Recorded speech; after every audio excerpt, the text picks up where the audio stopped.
Waalaikumsalam warahmatullahi wabarakatuh. Allahu Akbar, Allahu Akbar, Allahu Akbar, Allahu Akbar, Allahu Akbar, Allahu Akbar, Allahu Akbar, Allahu Akbar, Allahu Akbar, walillahil hamd. Allahu Akbar kabira, alhamdulillahi katsira, wa subhanallahi bukratan wa asila. La ilaha illallah wa la na'budu illa iyyah, mukhlishina lahud-din wa lahu karihal kafirun. La ilaha illallah wahdah, sadaqa wa'dah wa nasara 'abdah, wa 'azza jundahu wa hazama al-ahzaba wahdah. La ilaha illallah wallahu akbar, Allahu akbar, walillahil hamd. Innal hamdalillah nahmaduhu wa nasta'inuhu wa nastaghfiruh wa na'udzu billahi min shururi anfusina wa min sayyiati a'malina. Man yahdihillahu fala mudilla lahu wa man yudlilhu fala hadiya lahu. Asyhadu an la ilaha illallah wahdahu la syarika lah, wa asyhadu anna sayyidina wa maulana Muhammadan 'abduhu wa rasuluh. Allahumma shalli ala sayyidina Muhammad wa ala ali sayyidina Muhammad wa man tabi'ahum bi ihsan ila yaumiddin. Amma ba'du. Fa ya ayyuhan nas, usikum wa nafsi bi taqwallahi faqad faza al-muttaqun. Ya ayyuhalladzina amanu taqullaha haqqa tuqatih wa la tamutunna illa wa antum muslimun. Faqala Allah Ta'ala, inna a'tainaka al-kautsar fasalli li rabbika wanhar inna shani'aka huwal abtar. Shadaqallahu al-'azim wa shadaqa rasuluhu an-nabiyyul karim wa nahnu 'ala dhalika min asyahidin wa syakirin walhamdulillahi rabbil alamin. Jamaah yang Allah Subhanahu wa taala, khatib berwasiat kepada jamaah hadirin sekalian untuk marilah terkhususnya kepada diri khatib sendiri, untuk mari kita senantiasa tingkatkan takwa kita lagi kepada Allah Subhanahu wa taala. Takwa dalam arti ialah menjalankan segala perintah-perintah Allah dan meninggalkan segala larangan-larangan Allah Subhanahu wa taala. Karena dalam bertakwa kita akan menjadi orang yang mulia. Inna akramakum 'indallahi atqakum. Sesungguhnya yang paling mulia di antara kalian adalah yang paling bertakwa. Quran surah Al-Hujurat ayat 13. Jamaah kaum muslimin, salat Idul Adha rahimakumullah. Marilah juga kita bersyukur kepada Allah Subhanahu wa taala dengan mengucapkan alhamdulillah atas kehadiran Allah, atas segala limpahan rahmat dan karunia-Nya, sehingga kita masih dapat berkumpul di masjid yang mulia ini. Allah telah memberikan kita nikmat iman, nikmat Islam, nikmat kesempatan serta kesehatan untuk bisa melaksanakan salat Idul Adha pada pagi hari ini. Salawat tak lupa pula kita sanjung-sajikan, kita aturkan ke pangkuan baginda Nabi besar kita, baginda Nabi besar Muhammad SAW. Beliau adalah orang yang paling mulia, beliau adalah Nabi yang terakhir yang dipilih oleh Allah Subhanahu wa taala untuk menjadi uswah, untuk menjadi tauladan bagi umat seluruh manusia, umat manusia sepanjang masa. Allahu Akbar, Allahu Akbar, Allahu Akbar, walillahil hamd. Kaum muslimin jamaah salat Idul Adha rahimakumullah. Pada pagi hari ini, kaum muslimin yang menunaikan ibadah haji sebagai tamu Allah Subhanahu wa taala, Duyufur Rahman, mereka telah berkumpul untuk melaksanakan wukuf di Arafah dan sedang berada di Mina untuk melaksanakan Jumratul Aqabah. Mereka dengan pakaian ihramnya, mereka datang dari berbagai belahan dunia. Mereka dengan latar belakang yang berbeda satu sama lain, namun mereka memiliki satu tujuan yang sama, yakni memenuhi perintah Allah Subhanahu wa taala, datang sebagai tamu Allah Subhanahu wa taala dan mengetahui pengasaran Allah Subhanahu wa taala semata. Bagi kaum muslimin yang belum memiliki kemampuan untuk pergi ke Baitullah menjadi tamu Allah Subhanahu wa taala, maka mereka melaksanakan salat Idul Adha dan ibadah kurban. Ibadah kurban ini adalah yang dilakukan oleh kaum muslimin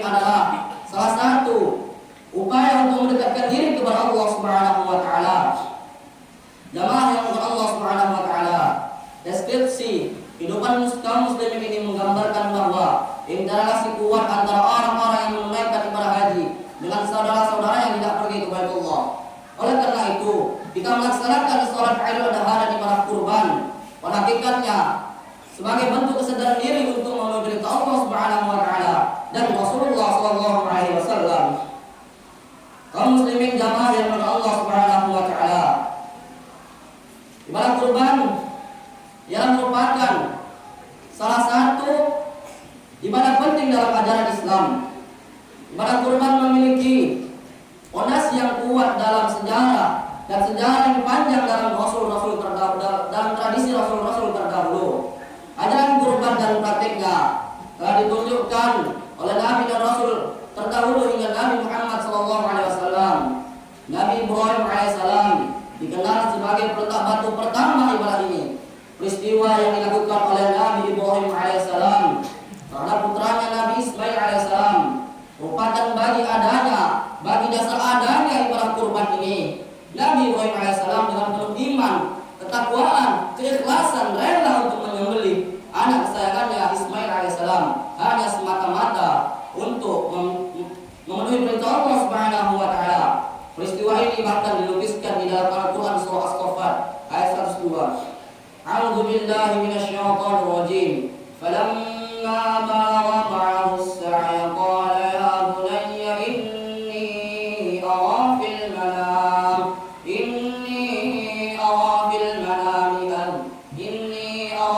manam anni adbahka fanzur madza tara. Qala ya abati if'al ma tu'mar satajiduni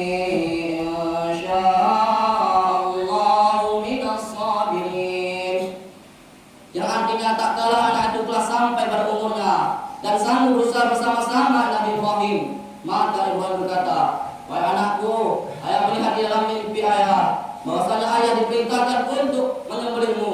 Maka pikirkanlah apa pendapatmu nak. Lalu Nabi Ismail menjawab, kerjakanlah, lakukanlah apa yang diperintahkan oleh Allah Subhanahu wa taala kepadamu. Insyaallah kamu akan mendapatiku termasuk orang-orang yang sabar. Quran surah As-Saffat ayat 102.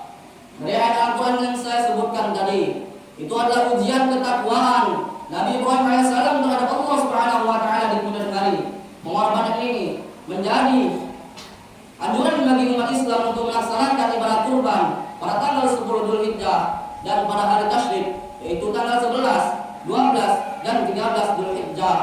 Allahu akbar. Allahu akbar. Walillahil hamd. Jamaah kaum muslimin yang dirahmati Allah Subhanahu wa taala. Deskripsi historis ini menggambarkan bahwa keteguhan hati, keyakinan akan perintah Allah Subhanahu wa taala, ketaatan, ketakwaan, keikhlasan, kesabaran adalah esensi yang melekat, adalah esensi yang ada pada ibadah kurban ini. Nilai-nilai ini telah diimplementasikan dengan baik oleh Nabi Ibrahim alaihissalam dan putranya Nabi Ismail alaihissalam pada peristiwa yang mengharukan itu. Kesanggupan Nabi Ibrahim alaihissalam menyembelih putra kandungnya sendiri Ismail alaihissalam bukan hanya semata-mata karena didorong oleh perasaan taat dan setia membabi buta saja atau istilah taklid saja, akan tetapi meyakini bahwasanya perintah Allah Subhanahu wa taala itu harus benar-benar dipatuhi, harus benar-benar dilaksanakan, harus benar-benar dikerjakan. Allah Subhanahu wa taala memberi perintah seperti itu sebagai peringatan bagi umat akan datang bahwasanya adakah mereka sanggup mengorbankan diri mereka, adakah mereka sanggup mengorbankan harta mereka, keluarga mereka yang mereka sayangi hanya untuk bisa menegakkan perintah Allah Subhanahu wa taala, dan adakah mereka sanggup untuk memikul amanah berat menjadi khalifah Allah di muka bumi Allah ini. Allahu akbar. Allahu akbar. Allahu akbar. Walillahil hamd. Jamaah kaum muslimin yang dirahmati Allah Subhanahu wa taala. Kalau dari studi fikih, ibadah kurban sering disebut dengan istilah udhiyah karena penyembelihan hewan ternak yang dilakukan pada pagi hari, yakni matahari sedang menaik atau lebih tepatnya waktu duha. Dalam ibadah kurban ini, dia yang paling esensial, dia yang paling melekat adalah sifat batin berupa ketaatan, keikhlasan dan kejujuran. Sifat lahiriah juga penting. Kalau memang muncul dari niat yang tulus, sering kita digoda oleh syaitan untuk tidak melaksanakan ibadah kurban Karena apa? Karena khawatir, takut kita tidak ikhlas kepada Allah Subhanahu wa taala. Jadi, jamaah yang dirahmati Allah Subhanahu wa taala, mengapa kita harus berkurban? Jawaban sebenarnya adalah karena untuk memenuhi Allah Subhanahu wa taala dan untuk rasa syukur kita kepada Allah Subhanahu wa taala. Diceritakan bahwa kurban Habil yang diterima bukan Qabil. Itu pun bukan darah dagingnya akan sampai kepada Allah. Bukan darah dagingnya akan diterima oleh Allah Subhanahu wa taala. Akan tetapi ketakwaan dari si pemberi kurban itulah yang akan diterima oleh Allah Subhanahu wa taala.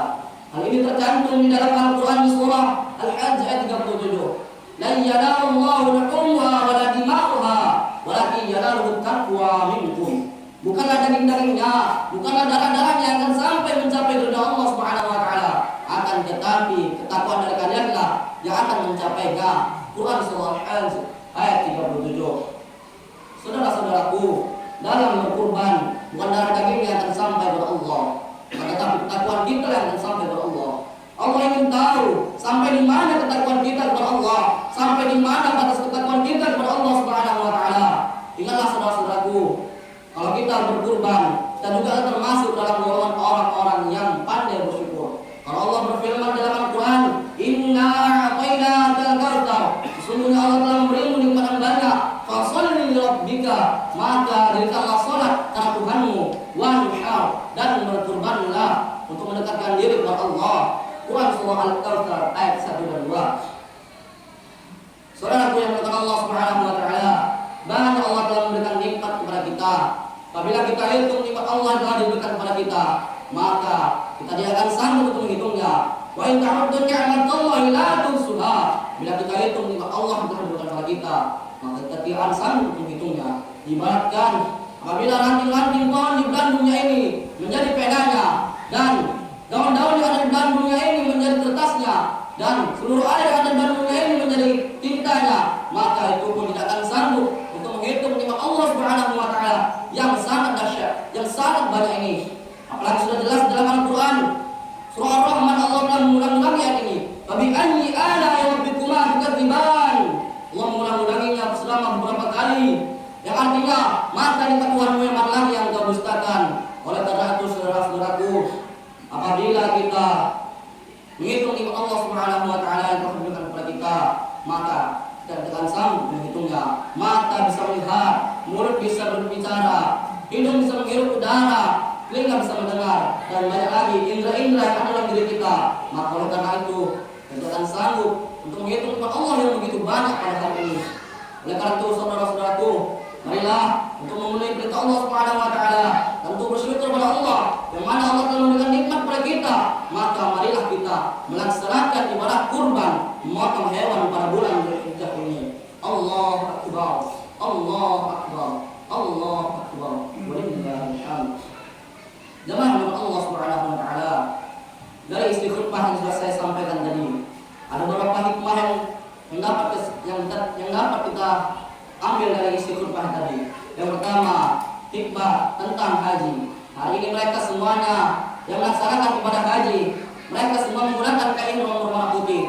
Tidak ada yang membedakannya. Mohon maaf, si miskin dengan si kaya, pejabat dengan pemerintah, orang tua dengan orang muda, tidak ada yang membedakannya. Mereka semua sama memakai kain putih. Oleh karena itu tertanda bahwasanya tidak ada yang membedakan kita. Namun, yang membedakan kita adalah ketakwaan kepada Allah Subhanahu wa taala. Sebagaimana Allah berfirman, "Inna akramakum 'indallahi atqakum." Sesungguhnya orang yang paling mulia di antara kalian adalah yang paling bertakwa. Quran surah Al-Baqarah ayat 13. Yaitu lagi hikmah yang kedua adalah hikmah tentang memotong hewan kurban. Dia tidak cukup saudara-saudaraku hanya beribadah dengan sholat saja, hanya beribadah dengan membaca Al-Quran saja, hanya beribadah dengan puasa saja.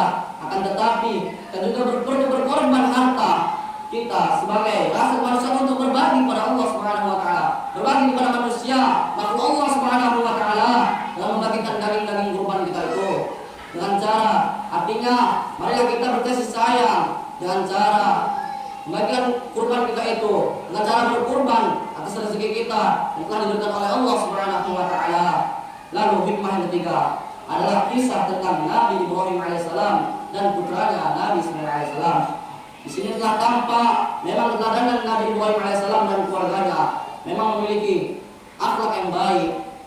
Dan Nabi Ismail pun sebagai seorang anak memiliki akhlak yang baik. Kita bisa lihat ketika Nabi Ibrahim alaihissalam menyampaikan mimpinya kepada anaknya. Walaupun Nabi Ibrahim seorang nabi, walaupun Nabi Ibrahim seorang rasul, dan dia sekaligus menjadi ayah yang baik, dia memiliki sifat otoriter kepada anaknya. Tidak dia memiliki sifat yang suka-sukaan terhadap anaknya. Dia tetap menanyakan, wahai anakku, ayah bermimpi tadi malam bahwasanya ayah diperintahkan untuk menyembelihmu, maka pikirkanlah apa pendapatmu. Lalu anak yang soleh itu pun memikirkan apa yang disampaikan oleh ayahnya. Jamaah yang Allah Subhanahu wa taala. Nabi Ibrahim adalah ayah yang baik. Dia sesuka hatinya menyembelih anaknya, akan tetapi dia tetap bermusyawarah kepada anaknya. Kita hari ini sebagai ayah, apakah kita bisa untuk menjadi Nabi Ibrahim alaihissalam yang bisa diajak bermusyawarah dengan anaknya, yang bisa diajak berbicara dengan anaknya? Apakah tidak kita lihat hari ini banyak seorang ayah yang tidak memperdulikan anaknya, tidak bertanggung jawab pada anaknya, tidak bertanggung jawab dengan keluarganya. Dia sibuk dengan dirinya sendiri, dia tidak memperdulikan keluarganya. Oleh karena itu berbahagialah saudara-saudaraku, kita yang memiliki orang tua yang baik seperti Nabi Ibrahim alaihissalam. Maka saudara-saudaraku, semoga orang tua kita dalam keadaan baik dan sayang kepada keluarga kita. Amin amin ya rabbal alamin. Allahu akbar, Allahu akbar, Allahu akbar. Walillahil hamd. Lalu akhlak yang baik anaknya Nabi Ismail alaihissalam adalah sangat luar biasa. Hari ini luar biasa sekali.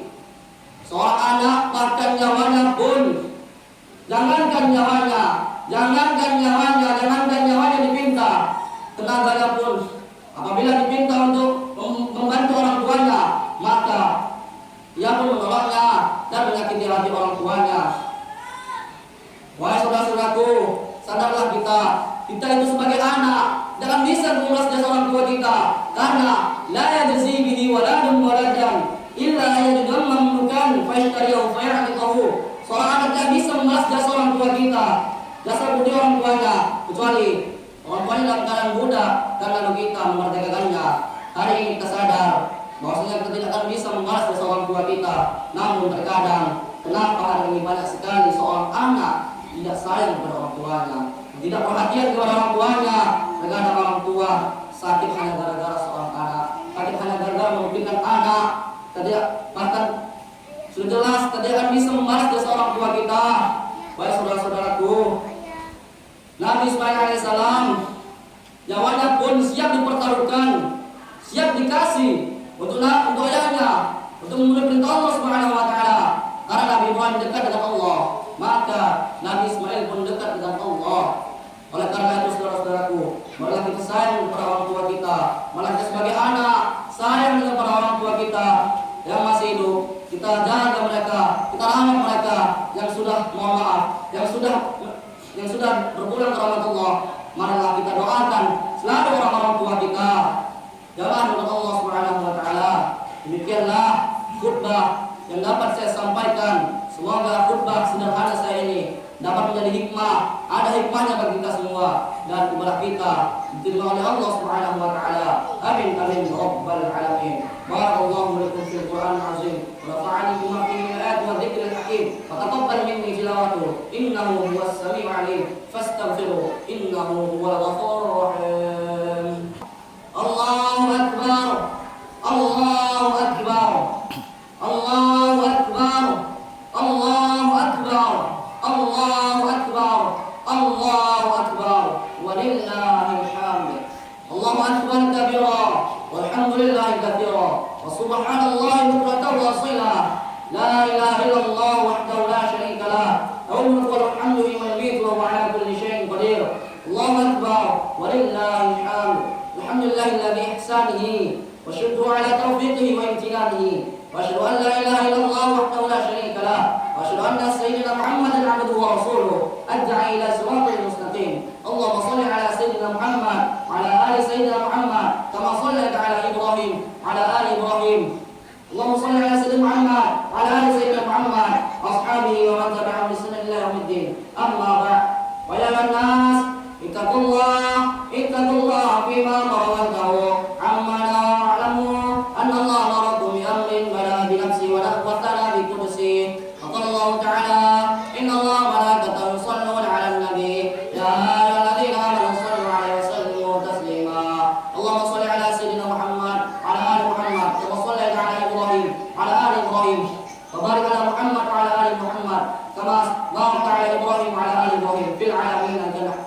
حميد مجيد.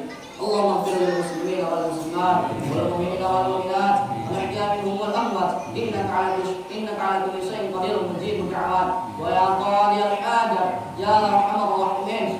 اللهم اغفر لنا ذنوبنا وذنوب والدينا وارحمهما كما ربينا صغارا ولجميع المسلمين والمسلمات والمؤمنين والمؤمنات الأحياء منهم والأموات من مشارق الأرض إلى مغاربها وضحها وضحها خصوصا إلى آبائنا وأمهاتنا وأجدادنا وجداتنا وأساتذتنا ومعلمينا ومن أحسن إلينا ولأصحاب الحقوق علينا.